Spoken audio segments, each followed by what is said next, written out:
The Nairobi City Thunder, they had their curtain raiser event this past Saturday where they matched up against the Kenya All-Stars. This game ended 111-83. So there's a lot of things I'm going to get into talking about the Nairobi City Thunder and their run. And before we start, please be sure to like the video, subscribe to the channel. If you like engaging in this content, make sure to like, share, and subscribe to the channel. It helps me out a ton. And also leave your feedback down in the comment section down below. The goal is to hit 10,000 subscribers. With your help, I will get there. So without further ado, let me just get into it. So prior to this game, we saw the Thunder make some very, very interesting signings. So they signed 3 foreigners. So there are 3 guys that were being injected into the Nairobi City Thunder. And I was taken aback by this move when they decided to get 3 more guys, because even in the previous video I talked about the Nairobi City Thunder signing Tyler Ongwae, Derek Ogechi, and Eugene Adera in like a span of like a week. They went ahead and signed those players. So in this video, I'll be addressing also the new signings and what we saw in that curtain raiser event. So the first player that they got out of the 3, they got Will, they've got Big Mitch, and UC. So those are 3 foreigners. And adding on to the 3 players that they signed, so with Will, Big Mitch, UC, Eugene Adera, Derek Ogechi, and Tyler Okari, so those are 6 players. So if you have been following proper roster construction, which I don't think many of our subscribers here follow, but with this video I'll just guide you through it.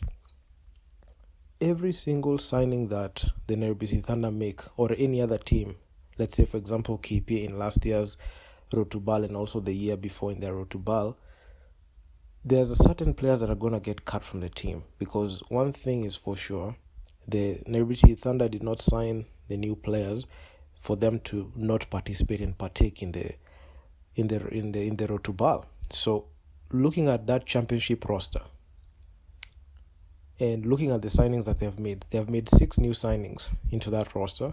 So that means that's half of the team, because in that FIBA assignment, that Road to Ball assignment, they'll only need 12 players. So that means only 6 players are required from the roster that won the championship. So that's half of the team that is required, and those are 6 players.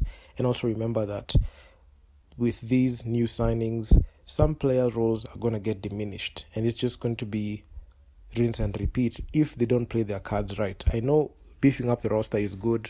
I know making sure that to retool and make sure that you have a solid roster heading into that Road to Ball campaign is necessary, but it really takes away from the effort that has been made to construct this roster to make it a winnable squad. Because even after I saw the 3 signings of Eugene, Tyler, and Ogechi, I felt like the Thunder had what it they have what it takes to, even had what it took to go ahead and challenge and compete. But looking at what they have done, they're altering the team system and team chemistry and style of play.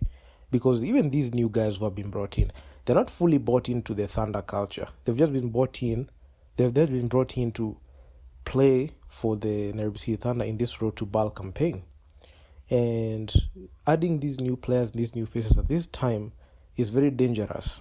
And in this video, I'll attempt to make a case as to why that is. And I'll also bring up what happened to KPA last year in the Road to Ball 2023 and also Road to Ball in 2022. And I'll also mention a few things that I saw in those runs that are being replicated in this run, and the lack of confidence in the roster, and the lack of knowing that you don't how the roster works, and knowing the team culture, how it negatively affects the performance of the team. So looking at what the Nairobi City Thunder have done, okay, they had an unbeaten season and they were able to do it with that roster, which is primarily the best players in the country. They assembled them into one team. So let's take a look at the signings that they brought in. So we have Eugene Adera. He's the top point guard. He is the a guy that won the 2023 Finals MVP for KPA. A very solid player. He played for the Kridumas, but still, he was not able to overcome the power of the Nairobi City Thunder, and he ended up joining the Nairobi City Thunder. Now, we saw that signing. We saw the signing of Tyler Okari, a very good small forward. He'll play at the front court. We've seen Derek Ogechi, a very good, strong two-guard, and he can play the three at some times, but I actually prefer him playing the two-guard because of his ball handling skills and his ability to have good shot selection. So those are guys that have already filled up the 1, 2, 3 spots. Then, looking at the new signings that they brought in 2 front court players and 1 backcourt player. So with the 2 front court guys, so you've got Michael in there, Big Mitch. So Big Mitch, he's gonna play the front court because he plays for the power forward position. Then we have Will. He plays the power forward position, and we also saw him play this weekend. And look at this guy, UC.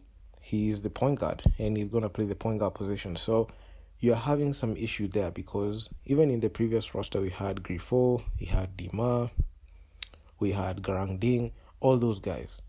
So who are you going to start with? Because this is going to be a very huge headache for Brad Hibbs. And this is something that people are not mentioning, and it's not mentioned enough. And the Thunder, at this point, they can even gridlock themselves to the point where they won't even know what team to go with and who is going to start there for their team and who's going to come off the bench. Because all these guys, I can say they're solid players. Okay, I've not seen these international guys play, but if they're being brought in by the Thunder, that means they are good at some level. And if the Thunder don't really play their cards right, it's going to backfire on them brutally. Because number one, even looking at what happened with KPA, and I like referencing KPA because they participated in 3 Road to Bals. 2 of the Road to Bals that they played in, they made it all the way to the Elite 16. And when they made it to the Elite 16, in 2019, that was the closest that they were even into making it to the semis and finals, but unfortunately they missed the game against the City Oilers, and that walkover proved costly as they bowed out gracefully and they're not able to compete. But in the 2022 one, they were able to make it to the Elite 16, but their performance was very underwhelming, as after they won their first game, they lost 4 straight and they got beat by a cast of 17-year-olds. But looking at how that roster was, there was no chance they were going to be able to do anything significant. Then, looking at what happened last year, they didn't even make it past. They made it to the Elite 16. They didn't even make it past the first round, and other teams made it to the Elite 16 like Dynamo, and Dynamo went ahead and made the last spot for the Road to Bal, and it was such an underwhelming performance. So, in this video, we will look at the guys that KPA brought in at the time. What did they actually do for that team? Because sometimes you might think you're retooling the roster and you're adding new players in there, but if you're not sure who you're adding and if you're not sure of the signing that you're making, it can end up really, really backfiring on you. So, in the first game, they played against Jabal Club, KPA. We're going to take it back. I'm going to be looking at the 2022 Road to Bal and the 2023 Road to Bal, and we'll see the type of players that they brought in. So, in the 2022 Road to Bal, KPA had a record of 1-4 in 5 games played, and as you can see, there are a couple of players that were brought in into the squad. So we had Koja was brought in, you had Wade Lohman, and Tony Terrell Townsend. So those are the 3 players that got brought in, and also Ariel Okal, because Okal, he didn't play for the KPA regular season, and he only played for the first round and didn't even play in the Elite 16 part. So those are a total of 4 players brought into the roster just to beef up that squad. But what did they actually do? Okal Karanga, he had 24 points. Wade Lohman, 23. We had Terrell Townsend, he had 9. And Koja, he had 7 points. And you can see the minutes that they had. Okal Karanga played 16 minutes and 32. Wade, 16 minutes, 38 seconds. And Koja, he played 20, and Tony Terrell Townsend, he played 12:30. So you can see these guys are given, and they're given a lot of minutes to play. But in this game, it was a game that was already decided in the first round, in the first quarter, because you could see the score line was 120-37. So this Jabal club was not ready or prepared. But if you look at the next game that they played against KPA, this is a team that hails in Madagascar. Look at the huge minutes commitment that was given to these players. So Okal Karanga, he did not play for KPA that whole season, but he was brought into the Rotubal. Look at the minutes that this guy was given. 29 minutes. Wade Lawman, 20 minutes. Dennis Koja, 20 minutes. And Terrell Townsend, 14. Look at Franklin Omondi. I mean, Mayoti was played the whole season, and he was actually one of the leading centers for KPA, but he didn't even get any minutes. We just didn't even get minutes in this one, and he was not able to even get on his own on offense. Nico Gol only played a measly 8 minutes. And you could see there was a huge over-reliance of the new signings that were brought in. And they ended up costing the team, because look at their efficiency, not the best at all. And the over-reliance of the players who were brought in led to the downfall of KPA even making it past and even advancing. You can even say the team and the commitment to these players, the other players on the squad that were already there took a step back for KPA and it ended up, costing them dearly. And also, looking at even those are the first two games. So looking at even the game that they played against the Cape Town Tigers, you could see the same thing. In this game that they played they played in 2022 in the Elite 16. That time they played against the Cape Town Tigers. Look at who they brought in. They brought in George Williams. Look at the minutes that George Williams was given. 37 minutes. That's not near 38 minutes. Look at the efficiency that this guy had. 33%, 6 of 18. Man had 4 turnovers. He had a plus minus of a minus 25. So you could see there's a huge over-reliance on these people to deliver. And they're not able to deliver. Then they can't do it for you. Okay, look at even the NBA Academy game. George Williams did not play, but there's this guy, Christopher Brady, was brought in. 39 total minutes. The man played the whole game. He played more minutes than Nico Gol, Franklin Omondi, Mayoti. Played more minutes than Wijas. Eugene didn't even play this game too much. But look at the over-reliance of this guy. And he didn't even produce anything. Because that game ended 84-69. So you could see the over-reliance of these players ended up costing the KPA Dockers. And also let's look at even what happened in that Dynamo game, because that Dynamo game was just insane. So we had a couple of players being brought in. So we had this guy, Bright. We had Bright in there. You had Leon Lundy. We had... who else? Tyrone, Jordan. So we had these three guys were brought in. And Haidara. I had not seen Haidara yet, but Haidara also played in the regular season. So there are 4 new players that are brought in. Look at what they did. Look at Tyrone Jordan. KPA took a backseat to these guys, right? And also, not only did KPA even alter their players, but also their coaching staff. Because even if you go back and look at that run that they played against Jabal Club and KPA in the 2022 Rotubal, the head coach was Coach Cliff. It was Coach Cliff. Coach Sam Kikinganga and Antonio Juku took a backseat to this guy, and he ended up costing the team. Then, if you go back even and look at the Road to Ball campaign for last year, you will see that the KPA Dockers took a backseat to a white guy called Guy Arnard, and Sam Kiki took a backseat to this guy, and he didn't even produce anything. The record for KPA, they had a 1-2 record, and they couldn't even make it to the Elite 16. And they brought in 4 new players, so it was so difficult to integrate them into the roster. So at this point, you can see there's a pattern here. Even at that game that played against Pazi, that game again they played against Pazi, Okal Koranga did not play. He went down. Benjamin Muga did not play. Look at the guys that played. Bright, he played 30 minutes. Lukman Leon Landi, 29 minutes. Tyrone Jordan, 34 minutes. These guys, look at Haidara, 30 minutes. So you can see there was a huge over-reliance on the foreigners to bail the team out. And it ended up backfiring. So sometimes you can ask yourself, if you've gotten this deep into the video, Nderitu, why are you mentioning KPA and the Thunder? They are going to the road to BAL. I say this and I stress this because we are seeing a pattern here. Look at what the Thunder have done. They have signed 6 new players. They have not integrated fully into the roster.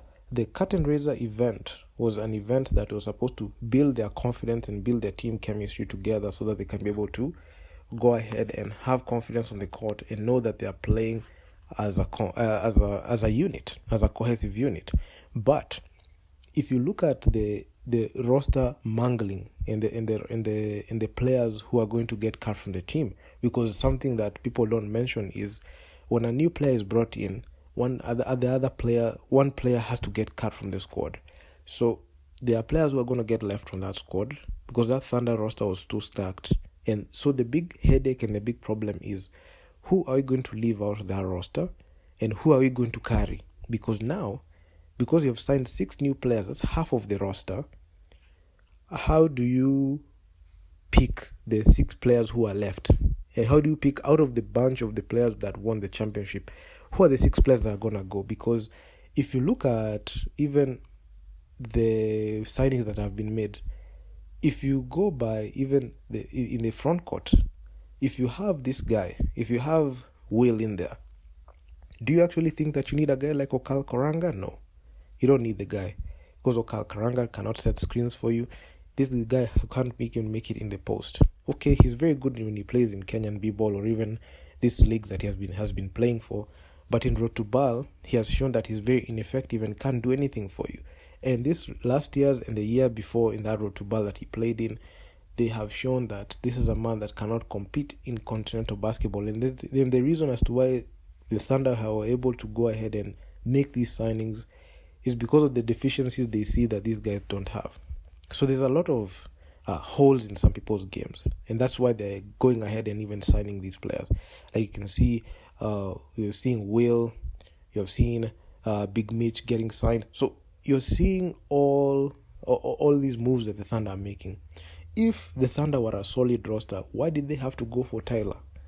Why did they have to go for Derek Ogechi? Why did they have to go for Eugene? Why did they go after Will, Big Mitch, and UC? Why did they have to do that? Because if you believe that these players are good enough to play, you don't need to retool again. But because the Thunder have understood that there's a deficiency there, they made these signings. But there's a curveball for that move, because if they sign these players, there are players who are going to get cut from that team, and it's going to alter the whole team chemistry, because now you're going to change the whole team chemistry to fit this guy and justify this guy's signings. So at some point, you have seen even in the KPA matchups, the players who got signed got more minutes. They got more opportunities. They are allowed to fail. They are allowed to do a lot of things, even both positive and negative, so that KPA can go ahead and justify that signing and say, we got this guy, but it didn't work out. We got this guy, but it didn't work out. So I'm going to see a lot of excuses. If, let's say, for example, the Thunder don't make it. They don't make it to like the BAL. They're going to come out and say, you know what, we tried, we failed, we tried signing players, but it didn't work. But the real underlying issue is, do the Thunder even trust the players that they've signed? You've seen like 90% of the players that play for the national team, but still, they're not that confident in them. Why is it that the Thunder are not confident in 90% of the Kenya Morans players? They have to go and sign in. They have to go sign more players. I know it's okay to stack up the roster because on paper, the Thunder look unbeatable. But everyone has a good game plan until they play their first game. And even in that curtain raiser game, I do not see anything eye-popping. I do not see anything that could tell me that the Thunder are next level because they play the same way. They play the same way with... even with the new signings that they had, they play the same way. I know they're working on that chemistry. It's the first time that we have seen them play together. But still, you have to understand that there are positives and negatives to draw with all these new signings because you're going to alter the whole team culture and chemistry. The reason as to why it was easy for the players to the new signings and players to underperform in that KPA roster, it was because the players did not buy into the KPA culture and they didn't understand the journey. Look at these players that have been brought in. Do you actually believe that these players that have been brought in understand the KPA culture? Not the KPA, but the Thunder culture? Do they think that they understand Thunder basketball like that? Are they bought into the philosophy that has been built for the past year? Because the KPA guys, they didn't get anything. These guys have been brought into the squad. Are you sure? Are you sure that these guys, let's say for example, they don't die for a loose ball, or they say I don't want my touches like that? How will you be able to check that? Because that's the problem that the Thunder are going to have, and it's just going to be another fiasco if they don't play their cards right. And honestly, it's going to be a very, very hard situation.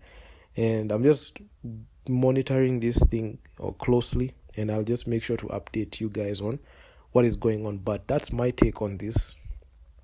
And a lot of people are losing sight of the fact that the team roster is going to be altered greatly, and in a few weeks from now we'll see teams gear for that road to BAL push and get to those tickets so that they can be able to make it to the BAL next year. So with these roster changes, are you confident? Do these signings mark enough confidence? Because even in the previous video I made, I was very optimistic with the signings that they made, the 3 signings, and I felt like having players who are Kenyan and they're Kenyan internationals, let's say Tyler Okari and Derek Ogechi, they've played outside, is very good. But bringing in more players, altering the team chemistry, and when you add more players, you have to subtract, because addition by subtraction is the order of the day when it comes to roster construction. So will they be able to do something? Will the Thunder be able to make it even under these circumstances? Because if this carries on, the whole process and the whole journey and the whole belief of the team will get shattered, and it's going to be an unsustainable bubble, and that bubble might even burst even before next year. Because if they have an underwhelming road to BAL, I'll deem it as a failed season, because the Thunder were not building their squad. They're not investing heavily in that squad just to win a KBF championship. It was supposed to lead up to the road to BAL. If they don't make it past road to BAL, where they can win or lose, because no one is immune to losses in road to BAL. You can even lose all the games, even despite being a champion, you can still lose. If you don't understand the roster dynamics and roster construction, it's just going to end poorly for you. So it is what it is. So that is my take on this, and tell me what you guys think in the comment section, because this is a developing issue, it's an emerging issue, and I just said I'm going to talk about it. And here we are. So like, share, subscribe into the network. Man, I'm just pushing towards getting to 10,000. Help me get there, please. And like, share, subscribe. I'm out. I'm gonna see you guys in the next one. Peace out.